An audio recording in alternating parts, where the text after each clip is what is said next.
अस्सलाम वालेकुम नाज़रीन। आज सहाफ़ी इमरान रियाज़ खान ने साइफ़र केस का जनाज़ा ही निकाल दिया।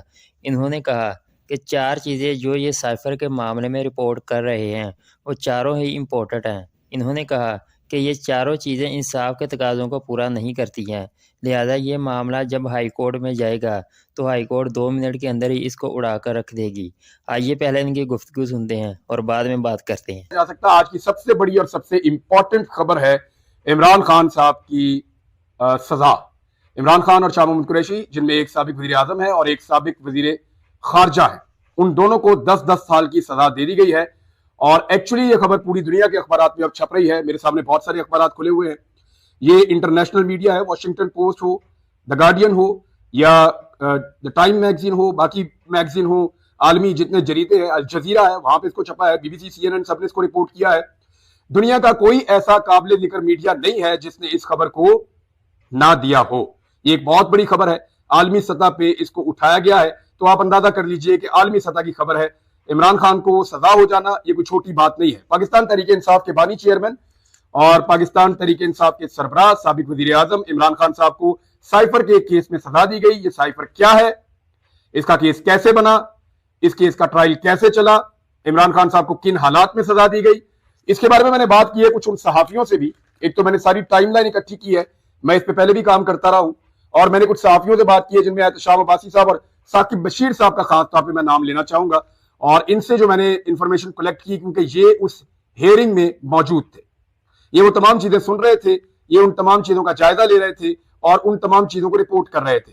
तो जो चीजें मैं आपको बताऊंगा उसमें इन दोनों का खसूसी तौर पे मैं शुक्रिया अदा करता हूं। खासतौर पे मैंने कुछ वकला से भी बात की है, कुछ दीगर लोगों से बात की है, तो बहुत सारी चीजें बड़ी क्लैरिटी के साथ मैं आपके सामने रखता हूं। साइफर एक्चुअली एक ऐसे डॉक्यूमेंट को कहते हैं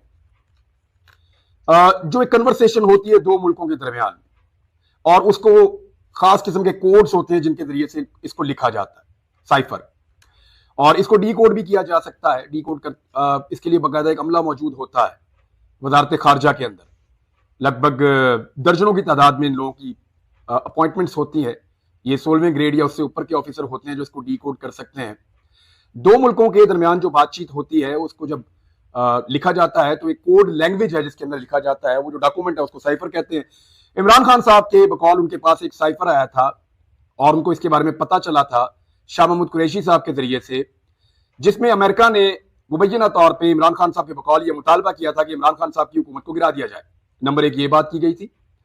नंबर दो ये बात की गई थी कि जो ताल्लुकात रूस के साथ इमरान खान साहब के बन रहे हैं उस पर एक एतराज था। और नंबर तीन ये था कि अगर इमरान खान की हुकूमत नहीं गिरती एक तहरीक अदम एतमाद के नतीजे में, तो फिर पाकिस्तान को उसके नताइज भुगतना पड़ेंगे। ये जो चीज है ये इमरान खान साहब ने सामने रखी थी पाकिस्तान के अवाम के। पहली मरतबा साइफर को सामने लाया गया था 27 मार्च 2022 को। इमरान खान की हुकूमत के खिलाफ जो तहरीक अदम एतमाद पेश की गई थी वो मार्च के दूसरे हफ्ते में पेश की गई थी, यानी 8 मार्च को वो तहरीक अदम एतमाद जो है उसको जमा करवाया गया था। और उसके बाद 10 अप्रैल को इमरान खान साहब को घर भेज दिया गया था, उनकी हुकूमत खत्म हो गई थी। इमरान खान साहब ने यह कहा था कि यह साइफर एक रीजन बना है और मुझे एक साजिश के तहत निकाला गया है। अच्छा, इस साइफर में हुआ क्या क्या? एक तो इमरान खान साहब ने पब्लिकली इसके बारे में बताया पहले। दूसरा, इमरान खान साहब ने इसके ऊपर एक नेशनल सिक्योरिटी कमेटी की मीटिंग भी बुलाई, और उस नेशनल सिक्योरिटी कमेटी की जो मीटिंग है उसमें लाजमन पाकिस्तान की अहम इदारों के सरबराहान और पाकिस्तान की जो पॉलिटिकल एलीट है या कैबिनेट के लोग हैं, प्राइम मिनिस्टर समेत, वो सब बैठते हैं। तो उस पर अमेरिका को डिमार्श किया गया था, यानी अमेरिका से एहतजाज किया गया था कि हमारे अंदरूनी मामले में ये एक ब्लेटेंट इंटरफेरेंस है, एक मुदाखलत है पाकिस्तान के अंदरूनी मामले में। तो उस पर फिर एक डिमार्श किया गया था, यानी पाकिस्तान ने उसके ऊपर एक एहतजाज किया था। पाकिस्तान में भी और वाशिंगटन में भी, दोनों तरफ ये एहतजाज हुआ था। उसके बाद एक हुकूमत और आई, इमरान खान साहब की हुकूमत खत्म हो गई, शहबाज शरीफ साहब की हुकूमत आ गई, और उन्होंने ये जरूर कहा कि ये साजिश नहीं है। यानी दोबारा जब नेशनल सिक्योरिटी कमेटी बैठी तो उन्होंने कहा ये साजिश नहीं है, लेकिन उन्होंने भी इसको अंदरूनी मामले में मुदाखलत करार दिया था। अब कहानी ये बनती है कि इमरान खान साहब के बकौल अमेरिका पाकिस्तान के अंदरूनी मामले में मुदाखलत कर रहा है, और इस बात को पीडीएम की जो हुकूमत बनी थी उसने भी आकर सेकंड कर दिया था कि ये मुदाखलत तो है। अब इमरान खान साहब कह रहे थे कि ये मुदाखलत एक साजिश है, लेकिन जो पीडीएम की हुकूमत थी वो कहती है साजिश नहीं है। फिर साइफर के बारे में अजीब अजीब कहानियां चलना शुरू हुई। कुछ लोगों ने ये कहा, सियासी लोगों ने, कि ये तो खाली सफा था, इमरान खान ने लहरा दिया। कुछ लोगों ने कहा था साइफर का वजूद ही नहीं है। कुछ लोगों ने कहा कि ये झूठ बोल रहे हैं, ऐसा कोई खत आया ही नहीं, ऐसा कोई साइफर आया ही नहीं। यानी हर आदमी ने अपनी अपनी जबान बोली, लेकिन अब उसी एक चीज के ऊपर जिसको सारे डिनाई कर रहे थे, इमरान खान साहब को और शाह महमूद कुरैशी को 10 साल की सजा सुनाई गई है। अब आप जरा ये देख लें कि इमरान खान साहब ने इसके बाद एक मौक़िफ़ दिया है। मैं इमरान खान साहब का मौक़िफ़ आपको बताता हूं, और ये भी मैं आपको जो जर्नलिस्ट वहां पे मौजूद थे उन्होंने जो इन्फॉर्मेशन मुझे दी वो मैं आपको बता देता हूं कि ये 342 का एक बयान है जो रिकॉर्ड करवाया आखिर में इमरान खान साहब ने सजा वाले दिन, यानी आज के दिन, मंगल के रोज। तो इमरान खान साहब ने कहा, बताना चाहता हूं कि असल साजिश कैसे हुई। और उन्होंने कहा कि वज़ीर आज़म ऑफिस की सिक्योरिटी की जिम्मेदारी मिलिट्री सेक्रेटरी की होती है। साइफर मेरे ऑफिस में था। प्रिंसिपल सेक्रेटरी और मिलिट्री सेक्रेटरी के पास किसी भी दस्तावेज की सिक्योरिटी की जिम्मेदारी होती है। 3.5 साल के दौरान बतौर वज़ीर आज़म सिर्फ एक दस्तावेज गायब हुई जो साइफर था। साइफर की गुमशुदगी पर मैंने मिलिट्री सेक्रेटरी ब्रिगेडियर अहमद साहब से पूछा, इसकी इंक्वायरी करें। और उसके बाद उन्होंने कहा, इमरान खान साहब ने इसमें साबिक आर्मी चीफ जनरल बाजवा पर इल्जाम भी लगाया, और उन्होंने कहा कि जनरल बाजवा साइफर मामले से डरे हुए थे। और ब्रिगेडियर अहमद मेरे पास आए और उन्होंने कहा कि इंक्वायरी की है, साइफर का कोई सबूत नहीं मिला। 2 करोड़ 30 लाख वोटों से मुंतखब वज़ीर आज़म को निकाला गया। इतने वोट इमरान खान साहब ने कहा कि मैंने लिए थे और मुझे निकाल दिया गया। इस साजिश में इमरान खान साहब के बकौल वो कह रहे हैं कि साबिक आर्मी चीफ जनरल बाजवा और डोनाल्ड लू शामिल थे। कोई भी वज़ीर आज़म होता तो इस साजिश के खिलाफ आवाम में चला जाता। मैंने भी वही किया।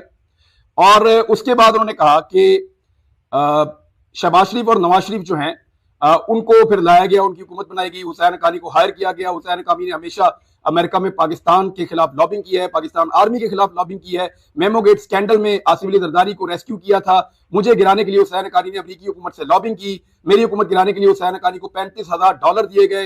हुसैन हक्कानी से ट्वीट करवाई गई कि इमरान खान अमेरिका के खिलाफ है, जबकि उस वक्त के आर्मी चीफ जनरल बाजवा अमेरिकी हामी हैं। हुसैन हक्कानी ने जनरल बाजवा के कहने पर मेरे खिलाफ लॉबिंग की है, ये इमरान खान साहब ने इल्जाम लगाया। और उन्होंने कहा कि उसके बाद हमारे इत्तेहादियों को तोड़ा गया। और उसके बाद इमरान खान साहब ने कहा कि मैंने जनरल बाजवा से राब्ता किया और उनको आगाह किया। उन्होंने कहा ऐसा कोई मंसूबा नहीं है, और मैंने उनको ये आगाह किया कि ये सब कुछ किया जा रहा है। यानी इमरान खान साहब ने उस वक्त क्योंकि वो उस वक्त वज़ीर आज़म थे तो उनके बकौल वो राब्ते में थे। फिर उसके बाद असद उमर, शाह महमूद कुरैशी और परवेज खटक शामिल थे। एक कमेटी भी बनाई गई, इमरान खान साहब ने कहा। लेकिन इमरान खान साहब के बकौल उनको एक धमकी दी गई कि 12 साल के लिए अंदर कर दिया जाएगा उनको।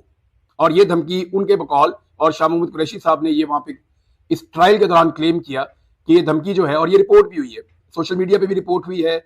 और मुझे क्योंकि जर्नलिस्ट हैं, क्रेडिबल जर्नलिस्ट हैं, वो ये बात कर रहे हैं तो मैं आपको ये बात सुना देता हूँ। उन्होंने कहा जी कि जनरल बाजवा ने मुझे धमकी दी थी कि अपनी सिमत दुरुस्त करो वरना 12 साल के लिए अंदर चले जाओगे। अच्छा, उसके बाद जी वो कह रहे हैं कि रूस के दौरे से कबल मेरी जनरल साहब से बात हुई थी। ये दौरा बहुत अहमियत का हामिल था। जनरल साहब ने मुझे यकीन दिलाया कि रूस से दौरे से मुताल्लिक तमाम कमांडर से बात हुई है। 3 दिन बाद जब रूस से वापस आया तो शाह महमूद कुरैशी ने मुझे साइफर के पैगाम से आगाह कर दिया। मेरे लिए हैरानकुन बात थी। अच्छा, अब ये सारी वही चीज है जो इमरान खान साहब पहले बताते रहे हैं। अब आ जाए आप इस बात के ऊपर कि 22 और 23 मार्च को इस्लामाबाद में OIC कॉन्फ्रेंस थी। OIC कॉन्फ्रेंस खत्म होने पर मैंने अवाम को साइफर के बारे में बताने का फैसला किया। और अब बात वहीं आ जाती है जहां पे इमरान खान साहब ने पब्लिक को पब्लिकली बताया कि एक धमकी आई है। उस वक्त इमरान खान साहब ने मुल्क का नाम नहीं लिया था गालिबन।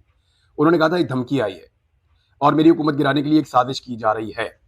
ये इमरान खान साहब का जो है वो एक क्लेम था। अच्छा, इमरान खान साहब ने कहा कि मैं अवाम के पास जाना चाहता हूं। इस वक्त मईशत डूब रही थी, महंगाई रिकॉर्ड 38% पर थी, ग्रोथ रेट 6.17% से गिरकर मनफी में चली गई। ये इमरान खान साहब की हुकूमत गिरने के बाद मईशत के साथ क्या हुआ, इस पर हम एक अलग वीलॉग करेंगे। मैं आपको कंपैरेटिव एनालिसिस बताऊंगा जो आपको भी अब पाकिस्तान का मीडिया अनफॉर्चुनेटली नहीं बता रहा। बहुत सारे और बखेड़े हैं, उनमें वो फंसे हुए हैं। हम आपको बताएंगे कि इमरान खान साहब इकोनॉमी को कहाँ छोड़ के गए थे, और PDM की जो हुकूमत है नवाज शरीफ साहब की, शहबाज शरीफ साहब की वजारत उज़्मा में, वो इकोनॉमी को कहां छोड़कर गई है। भारत इमरान खान साहब को 10 साल की सजा सुना दी गई है। ये सजा किस तरीके से सुनाई गई, इस पे जब मैंने फैक्ट्स इकट्ठे किए तो कुछ हैरत अंगेज चीजें हैं जो मेरे सामने आई। एक तो ये है कि 15 अगस्त को इमरान खान साहब को जब गिरफ्तार किया गया तो 5 अगस्त को वो गिरफ्तार हुए, और उसके बाद इमरान खान साहब की गिरफ्तारी डाल दी गई साइफर केस में भी। उनको गिरफ्तार किया गया था तोशा खाना केस में। जब तोशा खाना केस में जमानत हुई इमरान खान साहब की, तब मालूम हुआ अगस्त के बिल्कुल आखिर में कि एक्चुअली इमरान खान साहब की गिरफ्तारी डली हुई है पहले से ही साइफर वाले मुकदमे में भी। और उसके बाद इमरान खान साहब का ट्रायल शुरू होता है।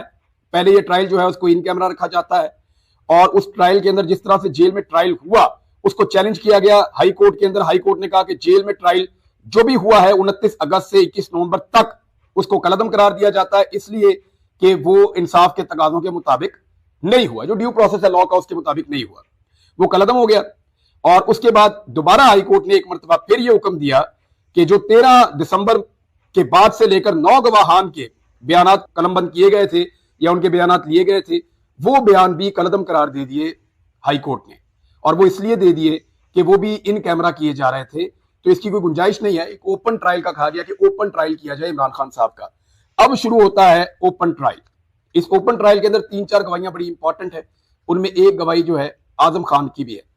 4 चीजें हैं जो लोग ये रिपोर्ट करते रहे हैं साइफर का केस, उनके मुताबिक 4 चीजें, 4 इंपॉर्टेंट चीजें, वो चारों मैं आपको बता देता हूं।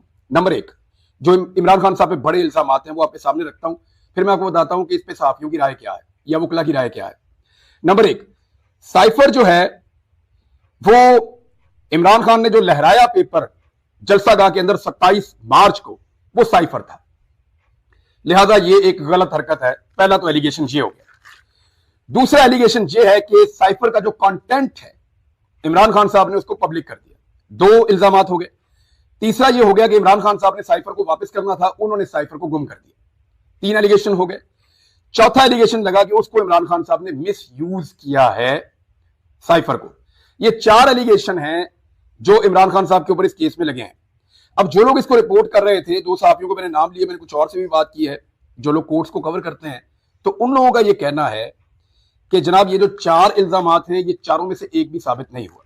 तो देखा नाजरीन आपने, सहाफ़ी इमरान रियाज खान ने किस तरह से साइफर केस का पोस्टमार्टम कर दिया।